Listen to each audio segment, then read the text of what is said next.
नमस्कार, मैं रवीश कुमार। हमारे नए चैनल रवीश की आवाज़ पर आपका बहुत बहुत स्वागत है।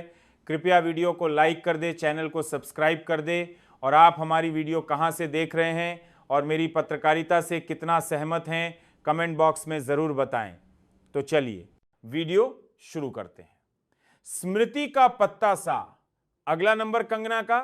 मैं ऐसा यूं कह रहा हूं क्योंकि कभी नरेंद्र मोदी की सबसे भरोसेमंद और चमकदार पोस्टर वुमन मानी जाने वाली स्मृति ईरानी की राजनीतिक यात्रा आज एक अजीब मोड़ पर खड़ी है, जहां न वह खुलकर विद्रोही हैं और न ही सत्ताधारी खेमे की पसंदीदा। मोदी और स्मृति के रिश्तों की शुरुआत बेहद सौहार्दपूर्ण थी।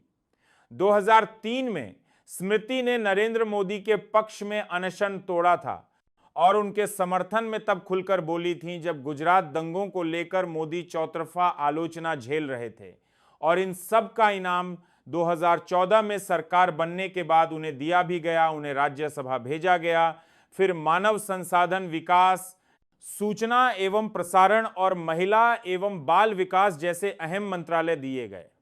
2019 में अमेठी से राहुल गांधी को हराकर उन्होंने जो करिश्मा किया वह मोदी की रणनीतिक पकड़ का हिस्सा माना गया, लेकिन वहीं से दोनों के रिश्तों की दूरियां भी शुरू हो गईं। दरअसल स्मृति ईरानी ने उस जीत के बाद खुद को पार्टी में एक नेचुरल उत्तराधिकारी की तरह देखना शुरू कर दिया था। वे फैसलों में अधिक स्वतंत्रता चाहती थीं, यहां तक कि कई बार उन्हें कैबिनेट बैठकों में असहमति जताते हुए भी देखा गया। मोदी शाह की जोड़ी, जो एक सख्त अनुशासनात्मक ढांचे में काम करती है, उन्हें यह स्वायत्तता रास नहीं आई। स्मृति की महत्वाकांक्षा अब उनके लिए संपत्ति कम और खतरा अधिक लगने लगी। इसके बाद से लगातार उनके मंत्रालयों में फेरबदल हुआ और अंततः 2024 का चुनाव हारते ही मंत्रिमंडल से पूरी तरह बाहर कर दिया गया है। वही स्मृति थी जिन्हें एक दौर में मोदी की बहन कहकर प्रचारित किया गया था। स्मृति ईरानी की बीजेपी से मौजूदा दूरी अब एक अनकहे राजनीतिक निर्वासन जैसी लगती है। वे फिर से टीवी सीरियल में लौट आई हैं और ये वापसी कोई शौकिया कदम नहीं लगती, बल्कि ये एक स्पष्ट राजनीतिक संदेश है। जब राजनीति तुम्हें ठुकरा दे तो ग्लैमर को गले लगा लो, और शायद ये भी कि जिसने बनाया वही मिटाने पर तुला है।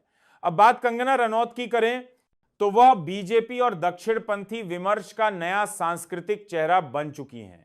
कंगना को प्रमोट किया जाना महज एक संकेत नहीं, बल्कि संदेश है कि अब स्मृति के बाद पार्टी को एक नया स्टार चेहरा मिल गया है, जो बोलती है, ललकारती है और अभी तक नेतृत्व से पूरी तरह वफादार है।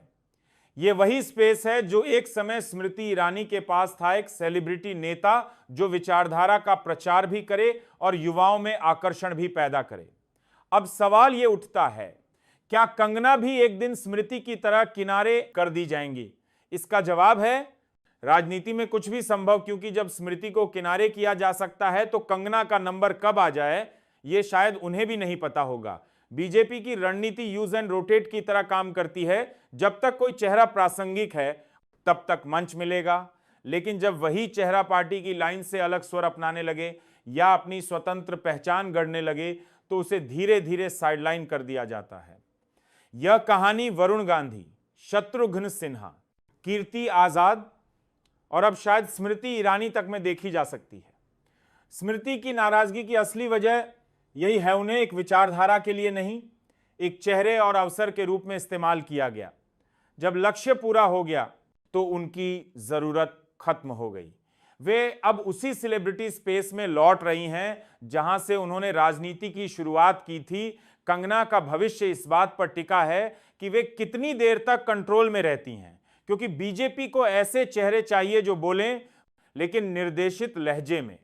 जैसे ही कोई नेता निर्देश देने लगे वह पार्टी के लिए असुविधा बन जाता है। यही स्मृति की कहानी है और शायद कंगना की अगली किस्त भी हो सकती है। इस पूरे विश्लेषण पर आपकी क्या राय है? क्या वाही कंगना का भी स्मृति वाला हाल होगा? कमेंट बॉक्स में जरूर बताएं और मुझे दीजिए इजाजत। नमस्कार।